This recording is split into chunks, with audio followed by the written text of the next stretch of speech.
Hey guys, how's it going? So we're back with another video, and this is a video I never, ever thought I was going to be able to make.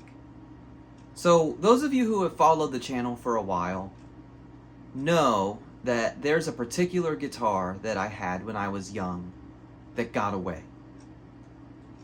Most of us who are guitarists, or who are enthusiastic about anything really, it could be cars for example, we all have that one that got away.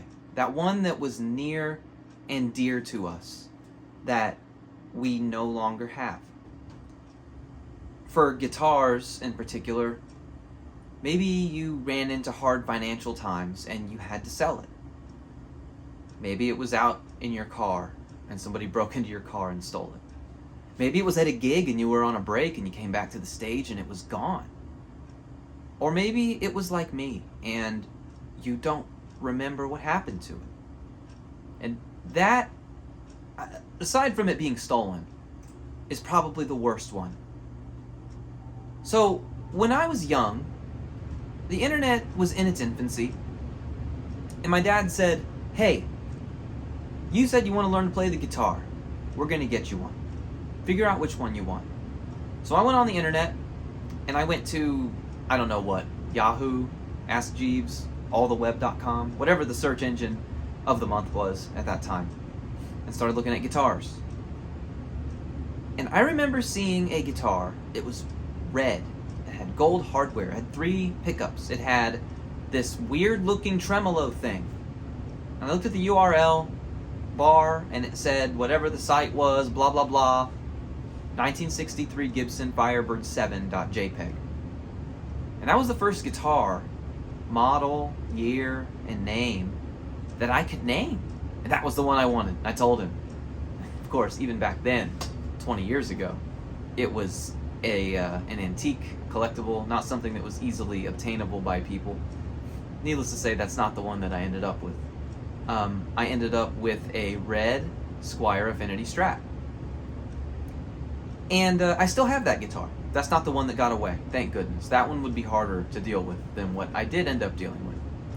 So, the years went on, I ended up getting other guitars, like I had a Kramer Focus, I think it was 111S was the model. It was a Strat clone. I had a Dan Electro, I think it was 2 pickups, 2 lipsticks, it had like a little wooden bridge, 59 I think was the model number of that. I had the First Act, we reviewed that here recently, it's sitting over there. Had an Ibanez RG120. We reviewed that a little while ago too. But they were all, like I've been saying, they're all very similar. They all had very similar neck profiles, very similar functions and forms and stuff like that. One time I was visiting with my aunt. She has passed away several years ago now. My Aunt Terry, love you Aunt Terry. We were at a local music store, and hanging in the shop was a bright red Firebird. Now, it wasn't a Firebird 7, it wasn't a Gibson, but it was bright red. It had 2 mini humbuckers, it had tunematic, which I'd never had a tunematic before. It was an Epiphone. It was a bolt-on neck, and I loved it. Now, being young and not having any money, I said, "Hey, Aunt Terry, if you buy that guitar for me," which I believe at the time it was $200 or something, $250, "I will give you my white Fender Stratocaster." And she said, "Okay." So she did it, and I got it. And I loved that guitar. That guitar was my everything. I'm not going to go into it, and I've not gone into it before, and I won't go into it in the future or now. But when I was young, teenager, and into my college years, I had a very, very, very hard time. And my guitar was my outlet, it was my inlet, it was my friend, it was my companion, it was my everything. That red Epiphone Firebird was the one for me. I loved that guitar. I took it with me everywhere. When I went to college, I left all of my guitars at home and I took the red Firebird with me. And that was my one. And I loved that guitar. And like I said, it was my everything. By the way, I did end up getting the white Strat back. Like I said, she passed away. And she left it to me, so I'm thankful to have that. But somewhere along the line, I lost the Firebird. I moved to Colorado in my youth to try to start over and try to find myself, and I did. And the Firebird was lost in that time period, and I don't remember what happened. It's been many years since then, over 10 years ago, and I've regretted getting rid of that guitar ever since. I think about that guitar all the time. All the time. And, I mean, I bought this guitar to cope. This is a Gibson Firebird Zero. We reviewed it on this channel. And I don't like it as much as that one. It's not the same. You know? It wasn't the one for me. The one that I remembered. And, you know, I watch old videos. I was making videos back then too, but you'll never see them because they weren't very good. And I'm not going to post them here.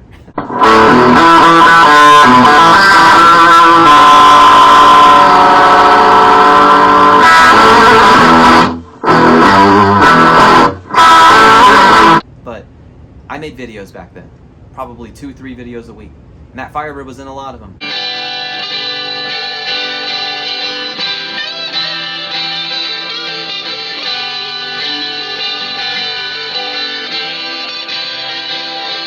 And often I'll go back and watch those old videos just to see that guitar again.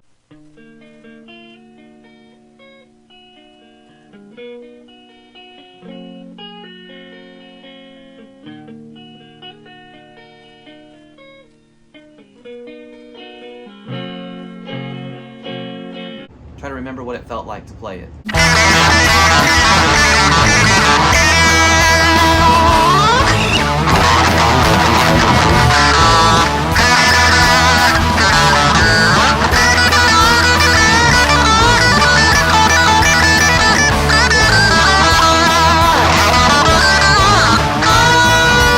How it sounded.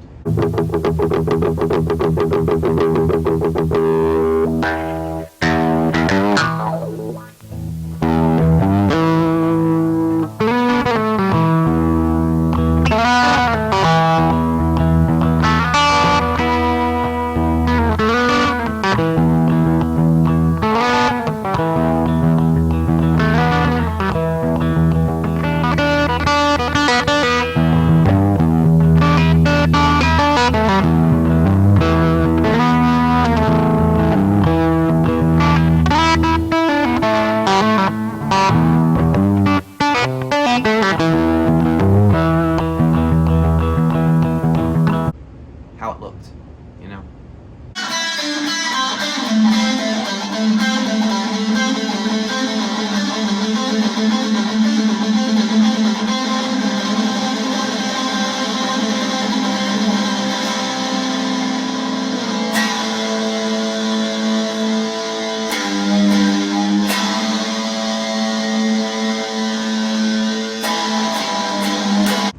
I was on Reverb a couple of weeks ago, and I found a 1995 Epiphone Firebird, exactly the same as the one I lost. 2 mini humbuckers, bright red, 2 pneumatic, bolt-on neck. A model that is undesirable to most people, honestly. You can buy a you can buy an Epiphone Firebird brand new today with a true neck-through design to Gibson spec, made in Asia, but to Gibson spec for $600 brand new. So, you know, that's the one to get if you want a Firebird, but I wanted that one. And, you know, I messaged the owner, the seller on Reverb. He gave me some more details, and he said, that guitar is something. It's a fighter. He said, we had a fire at our guitar store, and that guitar somehow survived. Now, there's ash all over the fingerboard that's been hard for us to get off. The frets are starting to corrode very quickly. They're caked in ash and all kinds of gunk. And the body and the hardware is beat up. It's not in great shape. But it survived somehow. And there's no sharp fret ends, and it's playable. So, one thing led to another. And I got a package in the mail today, just a few minutes ago.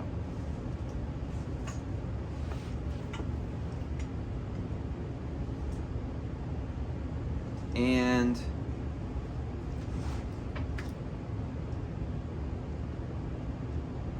it's very hard to explain how it feels.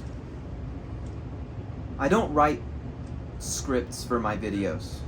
I don't plan these things. I don't, and even if I did, I couldn't plan what to say right now. Having this guitar in my hands, seeing it, owning it, and looking at it is a feeling I can't describe. It's something that is a tangible part of you from your past that you thought was gone forever. Here it is. Is this my Epiphone Firebird though? Like the one that I owned before? Probably not. Likely not. 1 in a million chance that it was this very one. But this is the closest I'm gonna get. And I am so thankful and proud that it's mine. I'm not making this video to brag and say, look at me, I got a new guitar, look at me, I got my old guitar back, and look, I'm wonderful, I'm great, haha, you didn't and I did. That's not why I'm making this video. This video is being made for 2 reasons. One, if one got away from you, let's say you're not in a financial position to get it back right now, don't give up. You can hold that guitar in your hands again. You can feel that connection again. You can do it. I did it, and it's right here. And it is an indescribable feeling to have this guitar. Second reason I made this video, one that is less emotional. I mean, it needs to be restored. Is that not what we do here? Is that not what Big Jake does? So we're going to take a look at this guitar more in depth. We're going to figure out what it needs. We're going to figure out how to get it back into great shape, into gigging shape. And again, I just can't believe it. I'm thankful, overjoyed. A lot of this is because of you guys. You know, we hit 1,000 subscribers a few months ago, and ever since then, I was able to monetize this channel. And you know, I'm now, you know, there are financial things that are happening because of all of you who watch these videos and comment on these videos. Even those of you who thumbs down the video and say negative things to me. All of you. I'm thankful for all of you. It makes things like this possible. And I feel it is my responsibility to share all of those things with you. So anyway, enough of that. Let's get down to brass tacks. Let's put it on the workbench, which is a mess right now, and I apologize for that. And let's take a look at it and see what it needs. Now that all the sappy stuff's out of the way, we're going to take a look at the guitar. So here it is, 1995 Epiphone Firebird. I love the color. This is my favorite color, period. My Dodge Ram was this color, my microphone is this color. I think everything looks better and looks good in this color. Pontiac Aztec in this color is awesome. But anyway, so what is this guitar? Well, as with a normal Firebird, you're going to have 2 mini humbuckers. We'll get to the obvious difference in a second. 3-way switch on the pick guard, which includes a little Firebird. You've got your volume, tone. Now, that's what I believe this is. If I remember from when I was young, these are volume, these are tone, like a Les Paul. But my understanding is that a normal Firebird is going to be like volume, tone, or volume, tone, or something like that. The volumes are in a row instead of across. You've got your Tunematic bridge and tailpiece here. Fingerboard is rosewood. You've got dot inlays. Up here on the headstock, you've got your gigantic E truss rod cover, your Epiphone branding here. You've got your standard Epiphone Gibson style nut. And then you have tuners. This is a reverse headstock. And the tuners are metal tulip-shaped buttons. Let's, well, no, we won't flip it around yet. As you can see, whoever owned this before put one of these Seymour Duncan humbuckers here in the bridge. I believe this one is stock, just from looking at it. But this is a obvious upgrade here. It also appears the bridge is on backward. I think these intonation screws are supposed to be facing this way. And man, just from the top of the guitar, we've got all kinds of issues. All of which are fixable, some of which are not fixable, but I don't care to fix them. For example, you've got this kind of thing going on all the way around it. There's nicks and... But you know what's nuts? People will pay $10,000 for a Murphy-aged Gibson nowadays, so I guess this one is just pre-reliced, naturally reliced, which in my opinion is the only relic worth having. I don't understand paying extra money or relicking it yourself. It seems kind of fake to me, but that's just my opinion. You can see the pick guard. It must have had a sticker on it at some point. I don't know. Something happened up here. That is not pitted. That's just discolored. I have no idea what happened there. The switch, the threading is actually broken off, so you can't fit a tip on here. It does work, but that's going to need to be replaced if we want to have a tip. But it is perfectly usable without one. These all turn and feel good. These are the factory knobs. I remember them fondly. This is what the knobs look like, how they come. I don't know if this is like a thin piece that they put on top, or if this really is a 3-piece body. I don't know. I can't really tell, to be honest with you. They may have just taken a thin piece of wood and just glued it on top. I find it doubtful that they would have gone through all the trouble of making, you know, this middle piece and then adding the wings to it, but I don't really know. The fingerboard is a disaster, okay? First of all, it's filthy from the fire. There's like ash on it. Like, if I touch it right here, yeah, that's a terrible example. I did it somewhere else and my finger turned black. But the frets are all gunked. And listen, see if I can find it. Hear that? Listen. Hear that? And it's like that pretty much all the way down the neck. There's some ash and grime all over these frets. So we need to take care of that. The other thing is the nut moves. I can't really yeah, there, see? Look. See that? So this nut needs to be glued back in because it's just loose and free in there. You've got some nicks and marks here. These tuners are all rusted. They appear to be functional though, but they are definitely rusted. Again, people pay extra for rusted metal parts, so I don't understand that. I will say I'm really, really happy that it's in this condition because I don't have to worry about that first scratch. This is one of those guitars where, whoops, I banged it into the door on the way into the venue. Whoops. You don't have to worry as much. Let's flip it over. Here we go on the back. Again, you've got this piece here. Again, I cannot tell if that is a separate piece or if it's just a thin piece of wood that they plopped on top of here. It's so hard for me to tell if it's really a 3+ piece body or if this is just a raised piece. I don't know. Here's your control cavity. None of the screws look like they've ever been turned, honestly. Look at those. They're so rusted and old that it seems like if somebody got in here, you'd really be able to tell. If we look here at the neck plate, handcrafted in Korea by Epiphone. There's the serial number. Don't steal it, please. And then you have your strap button, which, by the way, this has strap lock buttons on it. Doesn't have the original buttons. That's an upgrade, as far as I'm concerned, because I have a bunch of straps with strap locks on them. And then here we go. We've got some checking there, some checking there, some checking there, some checking there.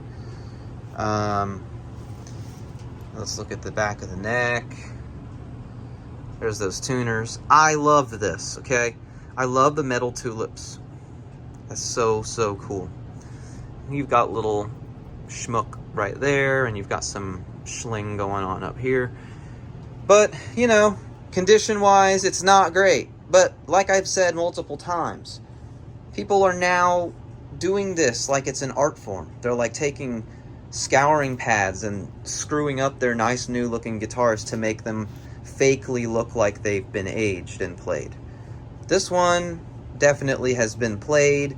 It also has been through a fire, which I think is incredibly fitting for a Firebird to have survived a fire and risen through the ashes like a phoenix. So now that we've looked at the guitar, let's plug it in and make sure that it works at all. And we're just going to do a quick sound test. We're not going to use any fancy microphones or anything like that. I'm just going to use my phone camera microphone for this. We're going to see how it sounds as it is, and then we're going to talk about what we need to do to restore this guitar a little bit better. Alright, so here we go. Sorry it's a mess down here right now. But I'm going to start here on the neck position, and we are going to just play it real lightly with the volume, you know, really low. Like that.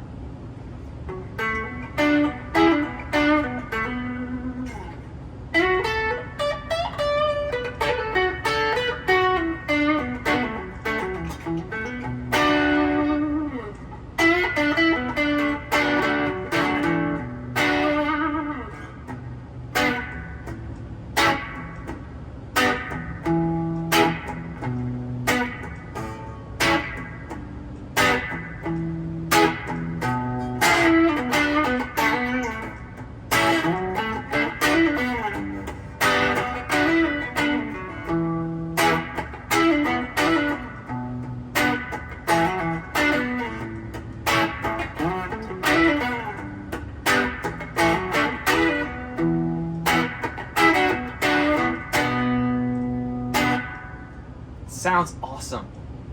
Just as good as I remember. Same deal, let's go to the bridge. The volume real low.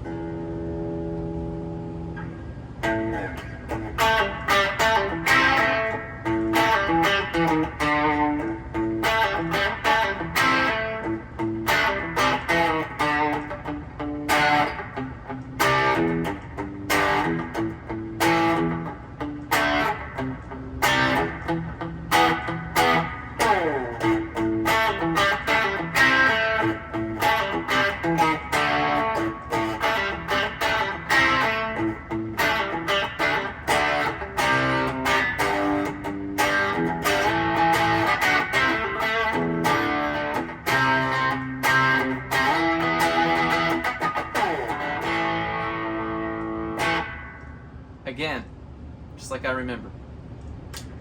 Let's turn it up all the way. High gain.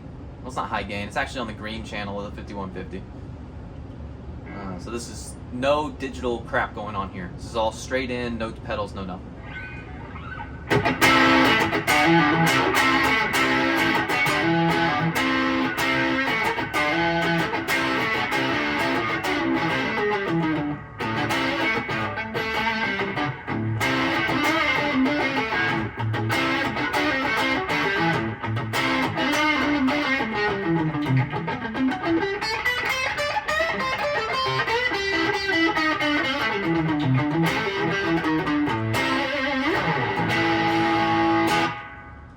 I think that neck pickup is definitely serviceable. I don't mind it at all. It sounds pretty good, really.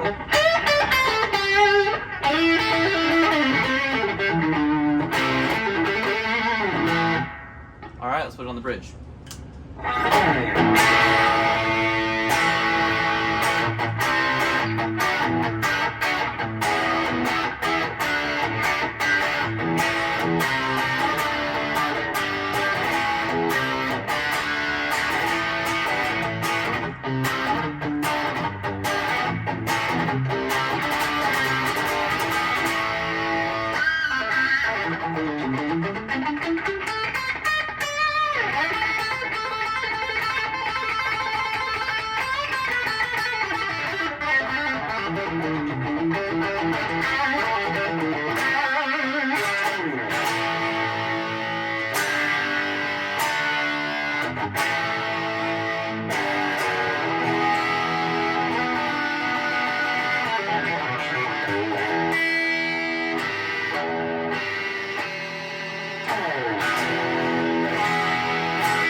Sounds awesome.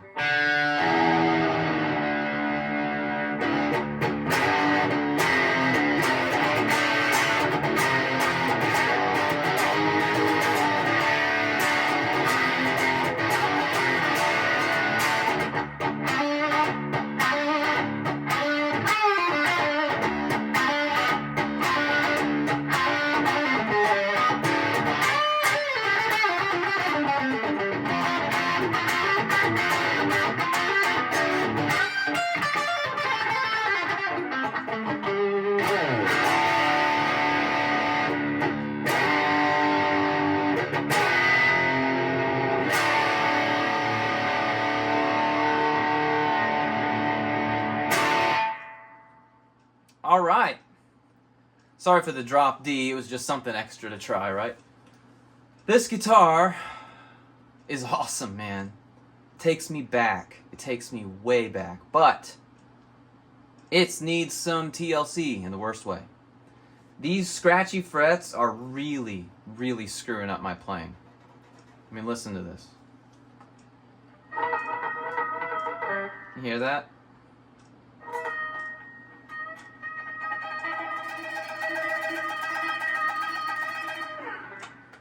So we're going to address that in the next video. We've got to do something about those frets, first of all. And then we're going to glue the nut back in, and then I'll decide what we're going to do from there. Part of me thinks, let's not mess with the switch, because, I don't know, it works just fine. And, I don't know, it's broken. That's a battle scar. Why replace that? It's not like I can't switch it fast, you know? Say I'm playing something, right? And I want to switch it real quick to the bridge or to the neck or something. So if I'm going like, well, I'm in drop D, so let's tune back up.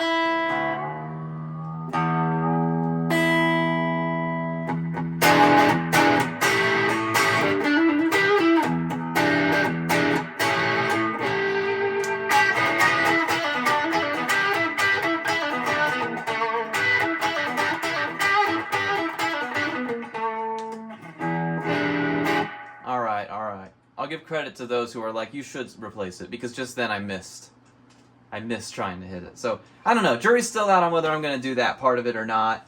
Obviously, this guitar needs to be intonated, because I'm pretty sure that bridge is on the wrong way. So, we will address that in a future video as well. I think it's worth mentioning right now that that bridge humbucker, that Seymour Duncan, whoo boy does it sound good. I remember the stock one sounding really good and the one I had, but again, I was young. I was young. So my basis for comparison and my basis for understanding of what made a good guitar sound was different than it is now. I thought it was fine, but man, this Seymour Duncan is hot. It sounds great.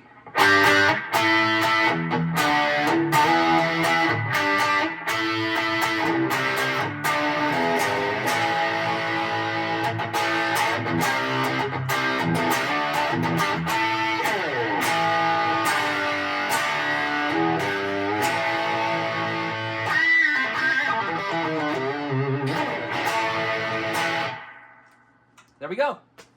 So, join me next time and we will start restoring this phoenix of a guitar, this Firebird that survived the fire, my pride and joy. Thank you very much for watching. I very much appreciate all of you. Please like and subscribe so you don't miss the next video in this series and other videos that I do. Please join the Discord. There's going to be a link in the description below, and if you want to join that. We talk about guitar, gear, etc., things we find out in the wild, questions, whatever. We'd like to be engaged and active in that community. I will put a link in the description if you want to buy a new Firebird, which I recommend. Firebirds are great guitars, and I love the way these pickups sound.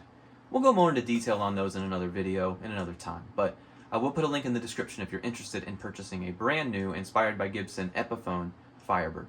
Thanks again for watching. I very much appreciate all of you. See you next time, and keep on rocking.